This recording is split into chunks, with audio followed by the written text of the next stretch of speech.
உடைக்க முடியாத பெரும் துயர நிகழ்வு நடந்துவிட்டது. ஏன் நடந்தது, எப்படி நடந்தது, இதெல்லாம் ஆய்வு செய்வதற்கு மீது ஒரு எதிர்பாராத ஒரு விபத்து. இதுல யாரையும் குறை சொல்லி பயனில்லை. குழந்தைகள், கர்ப்பிணி பெண்கள், அவங்களுடைய இறப்பையெல்லாம் பார்க்கும்போது ரொம்ப வேதனையா இருக்கு. 39 பேர் இதுவரை உயிரிழந்திருக்காங்க. இன்னும் 2 ரொம்ப மோசமான நிலையில் இருக்கிறாங்க, மருத்துவர்கள் சொல்றாங்க. அப்புறம் 61 பேர் காயம். அவங்கள சில பேர் சிறிய காயம்பட்டவர்கள் வீட்டுக்கு சென்றிருக்காங்க, கொஞ்சம் பேர் மருத்துவம் எடுத்துட்டு இருக்காங்க.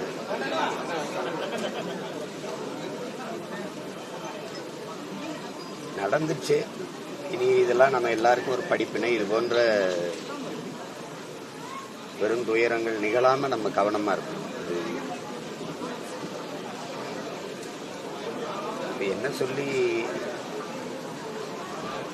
இழந்தவர்களின் குடும்பத்துக்கு ஆறுதல் சொல்வதுன்னு தெரியல. மொத்தமாவே இந்த நிகழ்ச்சி இந்த வேதனையான துயர நிகழ்வு எல்லாரையுமே அப்படியே அதிர்ச்சியில உரைய வச்சிருச்சு. உலகெங்கும் இருக்கிற மக்களை, இதை பார்த்த மக்களை எல்லாரையுமே, யாருக்குமே என்ன சொல்றதுன்னு தெரியல. என்னடா அப்படி ஆயிடுச்சு அப்படிங்கறதுதான். இழந்தவர்கள் இந்த துயரத்திலிருந்து கடந்து வரணும், வேற வெளியில. காயம்பட்டவர்கள் விரைவில் குணமாகணும். மருத்துவர்கள் நம்பிக்கையா சொல்றாங்க, சரியா கவனிச்சுட்டு இருக்கோம், குணமாயிடுவாங்க. அது ஒரு ஆறுதலா இருக்கு நமக்கு அவங்க சொல்றது. பிள்ளைகளை இழந்திருக்கிற குடும்பத்தார் எல்லோருக்கும் என்னுடைய ஆறுதல். குறிப்பா இந்த தமிழக வெற்றி கழகத்தினுடைய துயரம்தான். இதுல இருந்து நம்ம மீண்டு வரணும். அதுக்கு எல்லாம் நம்ம எல்லாமே தயார் செஞ்சுக்கணும். வருங்காலங்களில் இது போன்ற பேரிடர் நிகழாம நம்ம பார்த்துக்கணும். அது நம்ம எல்லாருடைய பொறுப்பு. ஊடகங்களும் நீங்களும் ரொம்ப அதுதான் செய்தி, அதுவே தான் செய்தின்னு நீங்க 24 மணி நேரமும் போடுறது என்ன ஆயிருதுன்னா, ஜல்லிக்கட்டு போராட்டத்தப்ப அதையே காட்டும் போது அங்க போறது ஒரு பெருமைக்குரியதாயிடும், ஒரு பர்சனாலிட்டி ஆக்கிட்டீங்க. அதனால அங்க கணக்கில்லாத கூட்டங்கள். அது மாதிரி தொடர்ந்து காட்டிக்கிட்டே இருக்கும்போது அங்க போகணும் அப்படின்னு ஒரு ஆர்வம் உண்டு. ஒரு பெரிய, அதுவும் ஒரு செய்தி. அப்படிதான் நீங்க காட்டணும். நீங்க 24 மணி நேரம் காலையில இருந்து இரவு வரை அதையே காட்டி காட்டி பண்ணும் போது அது அந்த இடத்துக்கு போகணுங்கிற ஒரு ஆர்வம் எல்லாருக்கும் வரும். சின்ன சின்ன பிள்ளைகள், 1ஆம் ஆண்டு 3ஆம் ஆண்டு படிக்கிற மாணவர்கள், தங்கைகள், 11 வயசு தம்பி, சின்ன பிள்ளைகள்லாம் போய் காயப்பட்டுருக்காங்க. நண்பர்களோட பார்க்கணும்னு போறதுதான். அது போய் கூட்டத்தில் சிக்கி விழுந்தவங்க நெஞ்சில மிதிச்சுட்டாங்க, எந்திரிக்க முடியல, என்னால தூக்கி விடக்கூடாது இல்லை அப்படி அவங்க சொல்லும் போது நமக்கு ரொம்ப கஷ்டமா இருக்கு. எல்லாருமா சேர்ந்து இந்த தவறை செஞ்சுட்டோம். இனி வரும் காலங்களில் மிக கவனமா எல்லாருக்கும் அந்த பொறுப்பு இருக்கு. இப்ப அந்த இழப்பை நீ ஈடு செய்ய முடியாது. பணம் கொடுக்கலாம், நிதி கொடுக்கலாம், அது உயிரை திருப்பி பெற்றுத்தராது. அதனால இப்ப நமக்கு வேற என்ன இருக்குது சொல்லல, ஒண்ணு ஆறுதலா இருங்க, கவலைப்படாதீங்க, அதான் இருக்குது, வேற வார்த்தைகள் இல்லை. நம்ம அதை தான் பதிவு செய்யணும். உயிரிழந்த நம்ம உறவுகளுக்கு எல்லாருக்கும் என்னுடைய இறுதி வணக்கத்தை, கண்ணீர் வணக்கத்தை நான் சேர்க்கிறேன். காயம்பட்டவர்கள் குணமாகணும் அப்படின்னு நான் வேண்டுறேன்.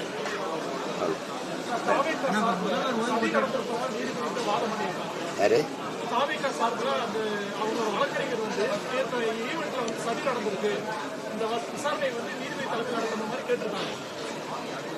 இல்ல, அதுல நம்ம போய் கருத்து சொல்ல முடியாது. அவங்க அது நீதிமன்றம் பார்த்துக்குவாங்க. அவங்க என்ன வாதமோ அதுக்கு தகுந்த மாதிரி அவங்க ஒரு முடிவு எடுத்து சொல்லுவாங்க. இப்ப நம்ம போய் அதுல கருத்து சொல்ல முடியாது.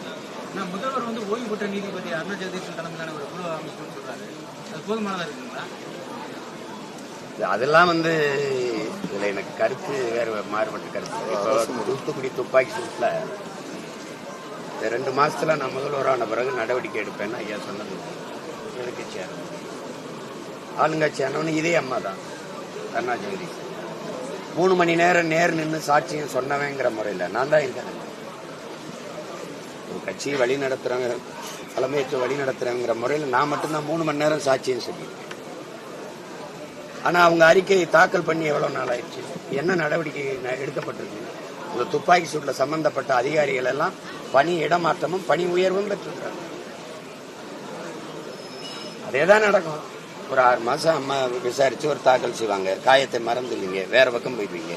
இந்த 2-3 மாசத்துல தேர்தல் தீவிரம் அடைஞ்சிச்சுன்னா இதை யார் பேசுவா? இன்னைக்கு செய்தி நாளைக்கு செய்தி, எல்லாரும் குணமாயி போயிட்டாங்கன்னா அடக்கம், இறந்தவர்கள் அடக்கம் பண்ணிட்டா அது அதோட முடிஞ்சு, செய்தியும் அதோட அடக்கமாயிடும். அப்புறம் இது என்ன இருக்குது, நடவடிக்கை என்ன இருக்குது? இது ஒரு எத்தனை ஒரு நீதிபதி விசாரணை நம்ம எத்தனை பார்த்துருக்கோம். இது என்ன புதுசா? அது ஒன்றும் இல்லை.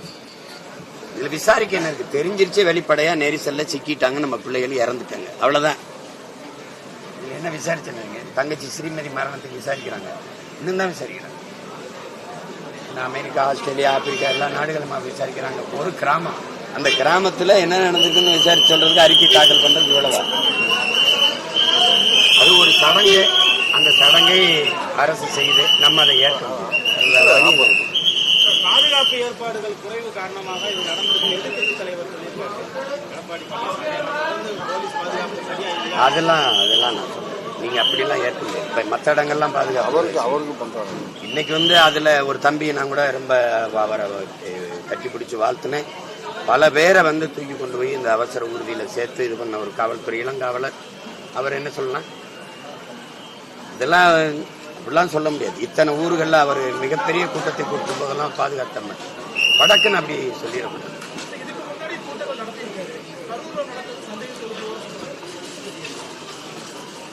அது சந்தேகம் இருக்குன்னா அந்த சந்தேகத்தை இப்பதான் விசாரிக்கிறாங்கல்ல, தெரிய வந்துடும். நம்ம போய் எல்லாத்துக்கும் கருத்து சொல்லணும்னு சொல்லிட்டு கூடாது. எதுல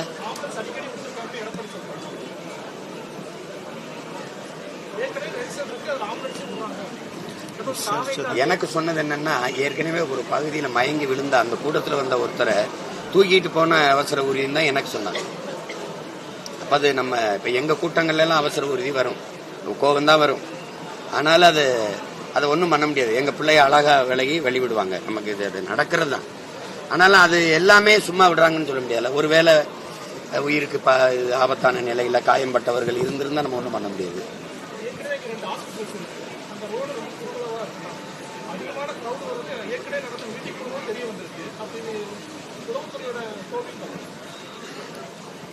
அவங்க சொல்றது நாங்க ஒரு இடம் கேட்டோம், அந்த இடத்துல கொடுத்துருக்கலாங்கிறாங்க. அது இப்ப பார்க்கும்போது கொடுத்துருக்கலாம்னு நமக்கு தோணுது. அவங்க என்ன கணக்குல இந்த இடத்த தேர்வு பண்ணாங்கன்னு தெரியல. அது கேட்டா எதிர்கட்சி தலைவர் ஐயா இங்கதான் கூட்டம் போட்டாங்க, அந்த இடத்தையும் நீங்க பயன்படுத்திக்கீங்கன்னு சொல்றது. இப்ப இந்த மாதிரி இதெல்லாம் இப்போ தம்பிக்கு இப்ப புதுசு.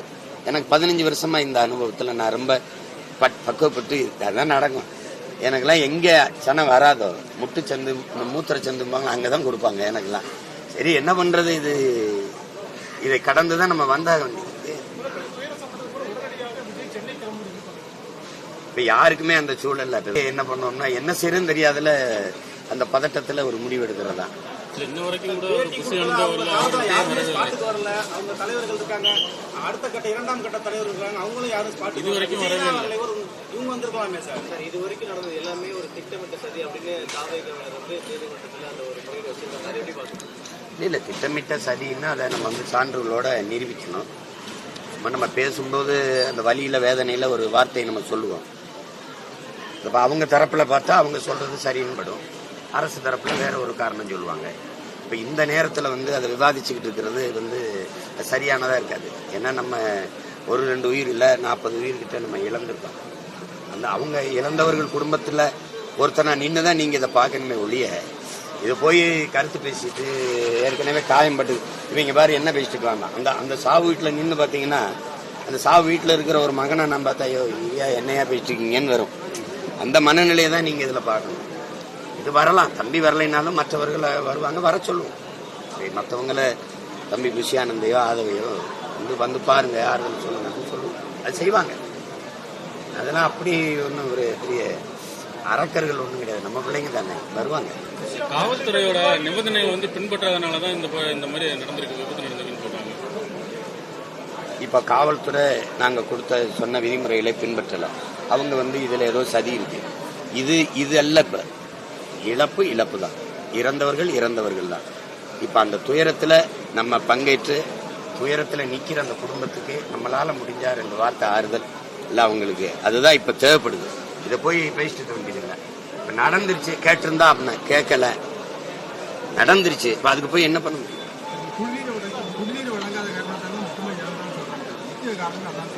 குடிநீரை வந்து அரசு வழங்க முடியாது. குடிநீரை வந்து அரசு அத்தனை பேருக்கு வழங்க முடியாது. அதாவது நம்ம பிள்ளைகள் எடுத்துட்டு வந்துடணும். விளங்குதா நான் சொல்றது? இப்ப கூட்டத்துல எந்த தண்ணி இருந்தா கூட அங்க நிக்கிறவருக்கு எப்படி போய் கொடுக்க முடியும்? இப்ப நம்ம பிள்ளை இப்படி வரும்போது அவங்களே ஒரு போத்தல்ல ஒரு தண்ணீரை எடுத்துட்டு வந்துடணும். 4 மணி நேரம் 5 மணி நேரம் நிக்கிற மாதிரி இருக்குதுன்னா அப்ப அதுக்கு தயாரா வந்துடணும். அதுக்கு வந்து அவங்கள குறை சொல்லி இவங்களை குறை சொல்லி யாரை குறை சொல்லுவீங்க? எனக்கிட்ட தண்ணி இருக்குது கொடுக்கணும்னு நினைக்கிறேன், இவர் கொடுத்துருவா இவர் கொடுத்துருவா, அங்க நிக்கிறதுக்கு எப்படி கொடுப்பேன்? எப்படி போய் கொடுக்க முடியும்?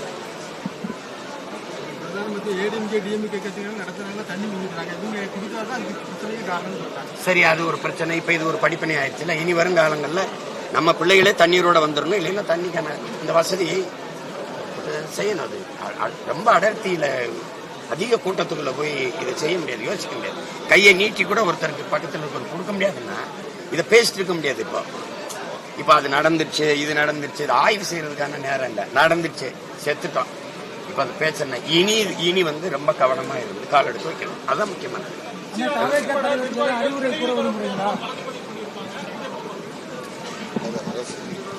இது வழக்கு, அதை எதிர்கொள்ளுவான். அரசு நெரிசல்ல சிக்கிட்டாங்க. இப்ப அது மாதிரிதான் பார்க்கணும். இப்ப இது வந்து ஒரு வழக்கு, அதை எதிர்கொள்ளணும். நம்ம எதிர்கொண்டு போய் இதுல எந்த தொடர்பும் இல்லை, இது வந்து எங்களுக்கு இப்ப நம்ம வழக்கு புனையப்பட்டவங்கலாம் அவங்களாம் இந்த விபத்தை திட்டமிட்டு ஏற்படுத்தினாங்க அப்படி பார்க்க முடியாது. இல்ல அப்படி பார்க்க முடியாது.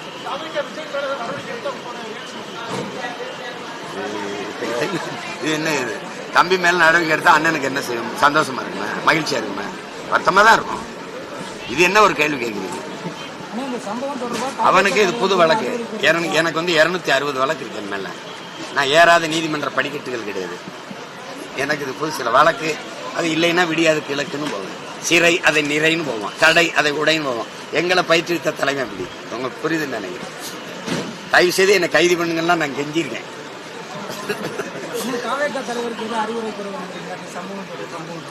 அவ்வளவு சின்ன பிள்ளை இல்லை, அவருக்கு தெரியும் இது நடந்துச்சு. என்ன நேரம் அவருக்கு தெரியாத என்ன செய்யணும்?